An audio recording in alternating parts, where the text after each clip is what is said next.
भगवान कैसे हैं, कोई साधारण नहीं है भगवान। आप सोच रहे तो भगवान को हम साधारण समझ लेना।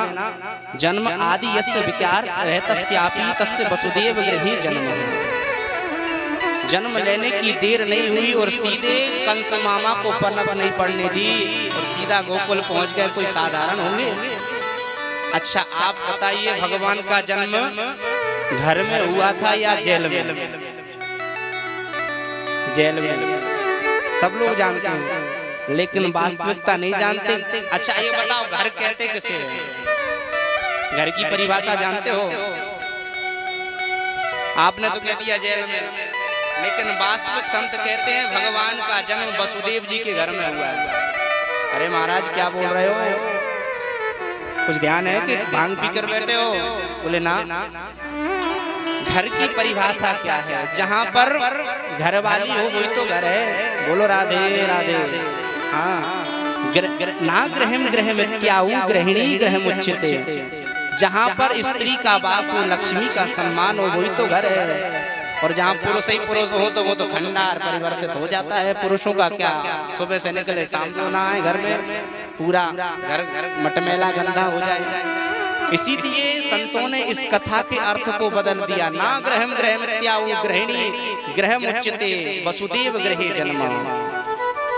अन्वया इतरतः चार्थेषु विज्ञास्वराट। जिन भगवान के विराट स्वरूप में करोड़ों ब्रह्मांड समाये हैं, ऐसे भगवान कोई साधारण नहीं हो सकते। जिन भगवान की लीला को देख करके 4 मुख वाले ब्रह्मा चकरा गए तो हम लोग समझ जाएंगे।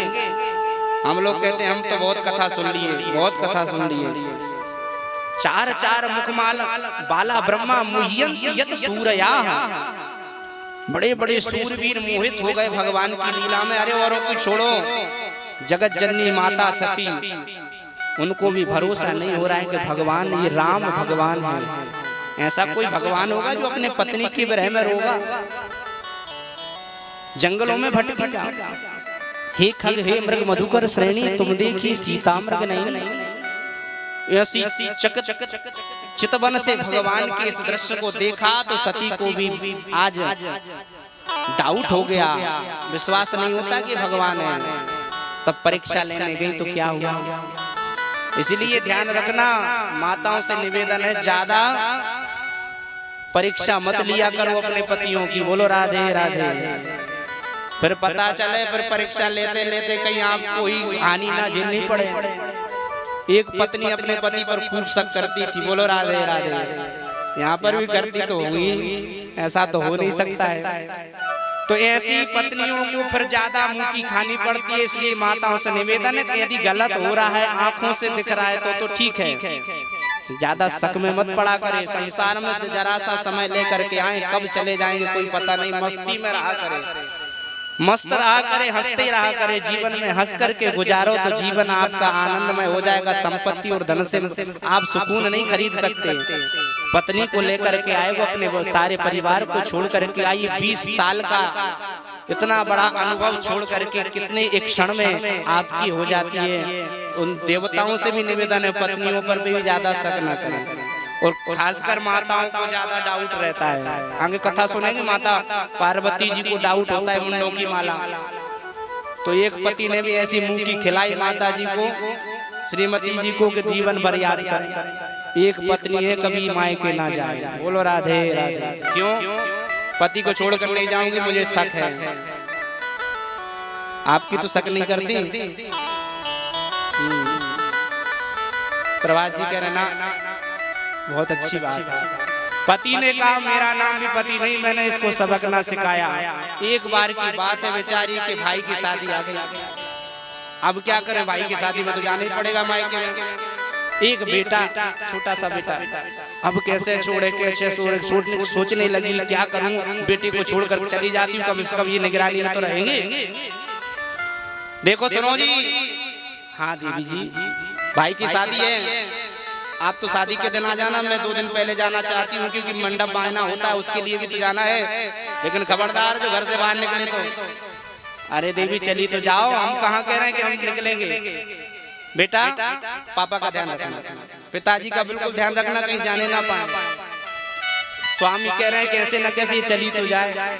अब तो पत्नी दी चली गई, जैसे ही बस स्टैंड गई फोन कर दिया, हाँ जी सुनते हो, हाँ कहाँ हो, बोले घर में ही हूँ। इतना विश्वास नहीं है कि बस स्टैंड तक और इतने जल्दी मैं कहीं चला जाऊंगा।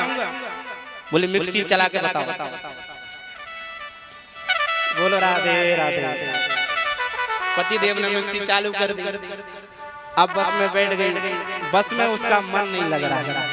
मन कैसे लगे, फिर फोन आ गया, हाँ जी, हाँ देवी कहाँ हो, बोले घर में हूँ, मिक्सी चला के बताओ। जब भी वो कहे तब मिक्सी चलवाए। पहुंच गई जैसे तैसे अपने मायके में। अब मायके में को मन न लगे, बार बार बेटे से बात करे तो कभी मिक्सी चलवाए। पति भी कम अकलदार नहीं था, बहुत अकलदार था। जैसे तैसे भैया मन खिन्न करा करके शादी मादी है गई और जल्दी से भागी। जैसे ही आई अपनी ससुराल में पति देव गायब। बेटे से पूछा, बेटा पिताजी कहाँ हैं? बोले वो तो 3 दिन से नहीं है। वो तो 3 दिन से गए हैं। क्यों? मैं तो जब भी कहती थी मिक्सी चला, अरे वो मिक्सी साथ में लेके गए हैं। बोलो राधे राधे। वो तो मिक्सी साथ में लेके गए हैं। तब फोन किया, कहाँ हो जी? बोले घर में हूँ। बोले घर में तो नहीं हूँ। सोई सारी पट्टी पोल खुल गई। दौड़े दौड़े आए। तो कभी कभी क्या होता है, माता ज्यादा शक के चक्कर में और घाटा कर लेती हैं। पति देव 3 दिन से गायब से मिक्सी साथ में लेकर चले गए। वो कम अकलदार थोड़ी थी, इसलिए ज्यादा अकल मत लगाया करें। प्रेम से बोलो ना रे जय श्री राधे। तो भगवान की इस कथा को देख करके बड़े बड़े संत महात्मा चकित हो जाते हैं। तो हम लोग एक मुख वाले क्या भगवान की कथा को सुन पाएंगे, समझ पाएंगे? स्वराट है जिनके अंगों में करोड़ों ब्रह्मांड समाये हैं। ऐसे भगवान ब्रह्मा जी को मोहित करने वाले मुह्यंती सूरया। जब भगवान अपने अधरों पर बंसी निनाद करते हैं तो कल कल कल्लोल करती हुई कमनिया कालिंदी जमुना जी का जल पत्थर हो जाता है। इतनी बंसी की ताकत है भगवान की, साधारण नहीं है बंसी। बंसस्तु शिवा, साक्षात शिव जी ही बंसी बन करके आए हैं। जिन भगवान की बंसी में जमुना जी का जल पत्थर हो जाता है, वो भगवान कितने प्रभावी होंगे, कभी सोचा है? जो भगवान अपने अधरों पर बंसी निनाद करते हैं तो गिरिराज महाराज के पाषाण खंड पिघल करके पानी पानी हो जाते हैं। तो जब पत्थर का काम है कठोर होना, वो कथा को सुनकर के, बंसी को सुनकर के पिघल जाता है। तो हम लोग भी कथा खूब सुन रहे हैं, लेकिन उस गंगा की तरह, जमुना की तरह, उस गिरिराज की तरह हम लोगों में ऐसा भाव क्यों नहीं आ रहा? इसका मतलब हम कहीं पर कमजोर हैं।